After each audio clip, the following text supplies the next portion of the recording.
You know what I hate? When hypocrisy shows up dressed like virtue, heels polished, halo glowing, and the humanitarian press kit in hand. And lately, Angelina Jolie's been haunting my feed like a ghost with a publicist. She says, "I don't recognize my country." Well, I don't recognize my timeline. It's just her face, her quotes, her moral outrage, duct-taped to a history of scandals that could fill a tabloid Bible. So let's talk about the saint of selective memory, shall we? Family values? She cut off her father, Jon Voight, for nearly a decade. The man who won an Oscar, raised her in Hollywood, and publicly begged for reconciliation. She called him unstable. He called her lost. They reunited briefly when she had kids.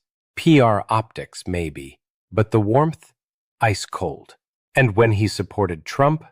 Boom! Estrangement 2.0. Then there's her brother James Haven. They were inseparable once. He was her date to the Oscars, the infamous lip kiss moment that made America collectively squirm. She thanked him in every speech, called him her soulmate.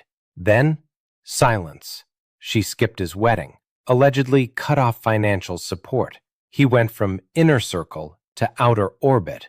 No explanation, no closure, just exile. Marriage morals? She fell for Brad Pitt while he was still married to Jennifer Aniston. Hollywood called it a love triangle. I call it a demolition derby, with lipstick and a smirk.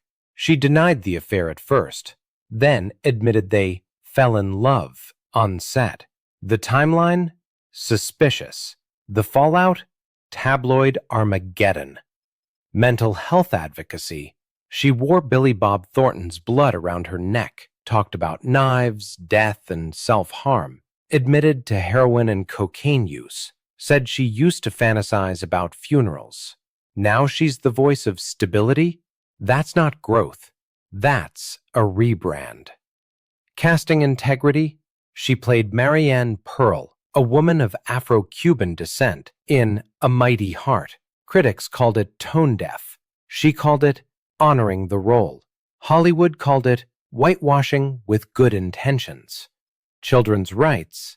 She adopted globally, but auditioned Cambodian kids by tricking them with fake money to see who'd cry. That's not casting. That's trauma theater. She denied the exploitative framing, but the damage? Already done. Health concerns? Paparazzi call her skeletal. Fans worry. Even her kids allegedly want her to eat more, but the headlines? Still glowing. Because in Hollywood, concern is just another filter. So now she says, they're ruining our country. Darling, the rot didn't start in Washington.